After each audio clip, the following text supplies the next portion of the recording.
So I just picked up a new Consew 206RB-5 from a discount sewing machine vendor, and it had a couple setup problems with stitch length that I wanted to show you about because I couldn't find a video about it on the internet myself. So the first thing I noticed was that the knob itself wouldn't turn through the range of positions. So it's easiest if you hold this down, and you see now it goes down, goes up just fine. And when I got it, it probably wouldn't go much below about 3. It was clearly very firm, didn't want to force it, didn't feel like it was working. And then when it was up at 10, the stitch length was clearly not 10, maybe more like 6 or 7. And more importantly, in any stitch length setting here, going into reverse by pushing down the lever produced a reverse stitch that was much longer than the associated forward stitch. And as an aside, I also noticed that this latch was very hard to push. Like here you can see you can push it with one finger, turn one hand. You kind of needed 2 hands because this was much firmer. So these turned out to be related issues, and so I'm going to talk about fixing them in the order that you probably should fix them, not in the order that I actually attempted to fix them. So the first thing is that if you have this problem that the knob is not setting the correct stitch length and your stitch is not balanced in forward and reverse, the first thing you're going to want to correct is the balance, because until you get the balance right, the setting on the knob is going to be very hard to interpret. So to help you follow along, the mechanism inside is very much like the older cousins of this machine. If you imagine a lever here where it's all the way up and you get your maximum stitch length, and you pull it down and you get your minimum or your maximum reverse stitch length, straight out would be 0 stitch length. And then there's a collar that you'd screw in that would hit the face of the machine and limit the travel if you don't want to have the maximum forward and backward stitch length. So that mechanism still exists inside the machine, but you don't access it directly. Now you access it through these two things. So the knob is like the collar, which sets your travel limit. It's just a screw. As you turn it to a lower setting, it goes into a V-shaped cam, and the deeper it is, the less that cam can rock back and forth. So you see this is how far it goes at 5, and if I crank it up to 10 here, now you see it's got much more travel. And that's the same thing that you had before with the lever, and that's why holding it in the middle position makes it much easier to turn this knob down, because if you don't, you're forcing the knob into a less forward position. In fact, if you leave this all the way up at 10, you can completely control stitch length at both forward and reverse just by adjusting this lever. This lever is not really directly connected to the same lever inside. There is a linkage, and that's the important part. The next thing I'll show you is how this combination of things actually attaches to what is effectively the original lever arm. Okay, so now we're in kind of a reverse perspective. We're looking down on the top of the machine. This oil access has been slid open, and I've removed this panel here. It's just 2 screws. Don't remove this panel. This is actually a fairly large casting that goes in here and provides a pivot point down inside. So you wouldn't want to remove this. That will remove significantly more of the guts of the machine. It's easy to tell the difference. This one's got 4 big beefy screws plus some screws from the other side. This has just got 2 and an oil port. So the reason I've removed this, partly for access, but also just to let some light in so you can see right here, you see those 2 dimples and the set screw right next to it. So there's 2 dimples and the set screw. So these 2 parts are connected together. So you see as I push on this reverse lever, you can see this part wiggle. And so this is essentially this side here, which is connected to the lever and connected to the stitch length knob, transmitting rotation into this part, which is that original stitch length control lever that I was talking about effectively. So as you push down to go in reverse, you see that rotates down, and maybe you can see that screw a little better now that I'm rotating it into the light. Let me zoom in. Alright, so I've widened the stitch length up to 10 so I can pull it in, but there's a set screw right here. Maybe you can't quite see that.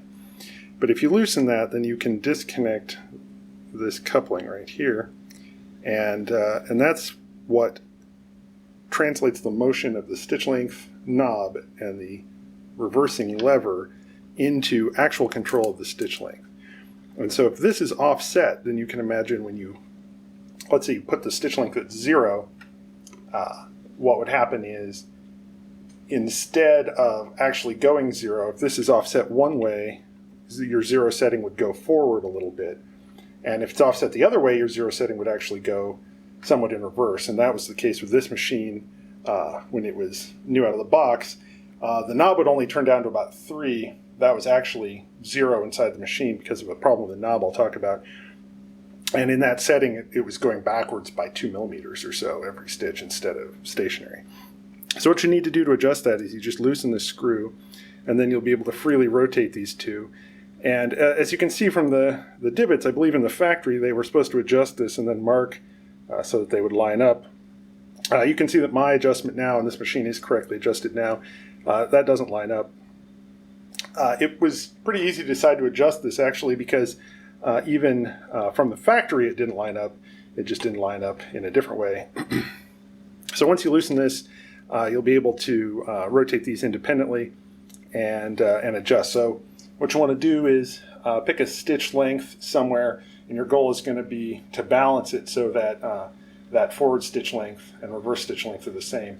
And I just put a piece of paper in the machine, hand cranked a few stitches through, then go into reverse, offset a little bit, hand crank some stitches through. And I found down around 2 millimeters, it's very easy to see the balance because there's just sort of a sliver of paper left at a 2 millimeter stitch, with like a number 20 or 22 needle, whatever this came with. So it's very easy to judge the distance, where you can obviously do this at larger distances too.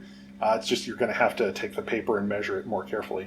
The other thing that should work, I think, would be to turn the stitch length knob all the way down to 0 and then adjust that so that you're at 0, and then you should just automatically be balanced. The other thing that was off on this machine, and I don't think you can see it from here, but there's a collar right here. It's got a score mark that lines up with the top dead center. Let's see if I can, I don't know if you can see this line, but there's a big flat ground into this, which you can see, and then there's a score mark right here. This wasn't lined up on mine. I don't know if that was supposed to be lined up. It was only off by a few degrees, and so I loosened the screw in that collar and I turned it to line up. So this cam is lined up with this top dead center. Now, once you have the front and back stitch length adjusted so they match, it's much easier to come in and now adjust the knob so this actually shows the right value.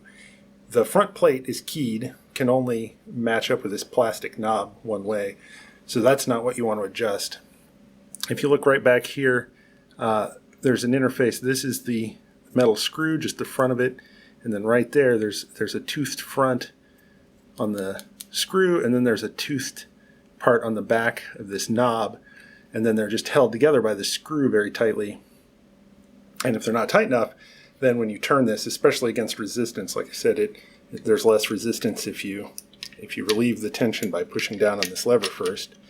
But if you turn really hard, you can just make these teeth skip across here, especially if that's loose. So that was one of the things that had gone wrong. The other thing I discovered that was wrong with this is that even with that properly adjusted, it tended to bind up and not have full travel. And that's because these two pins, if you look at them, these are actually different. And that's not obvious from the parts drawing. In the parts drawing, they look identical. And of course, when you look at them here, you think they're identical, but in fact, they are 2 different lengths. They both go into holes in the casting, which seem to be equal depth, and they seem to both have equally strong springs behind them. And you remember I mentioned that this was hard to push. And that's because, as built, the longer pin was in the top, and the shorter pin was in the bottom. So the longer pin compressed the spring much more when you pushed this release notch, and therefore this was harder to push. But the important problem was that this pin, and you'll notice they're different distances from the axis of rotation. Might be a little hard to tell because the camera is up, but if you look at the casting just symmetrically, you can kind of see there's a little more casting here than there is down here.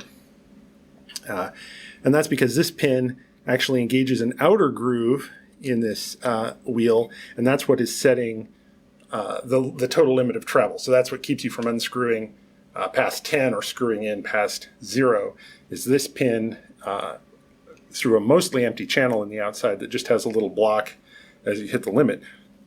This pin's closer, and it engages these teeth that are in the knob, which are what create the lock.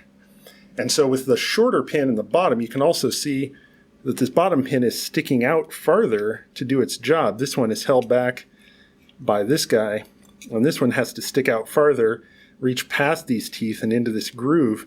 And with the shorter pin, it can actually come out of the casting enough that it can kind of twist. So instead of just moving straight in and out, it twists over, then the edge of it catches the back of the knob, and it all binds up. So two things to get this set back. Once the stitch length was balanced, first of all, you set the stitch length to some known length. So it could be, minimum's fine. It's very easy to find because minimum, you're just basically screwing this all the way until it hits a stop, and then that would be 0. Or you can just set it to an intermediate value, take a couple stitches, measure.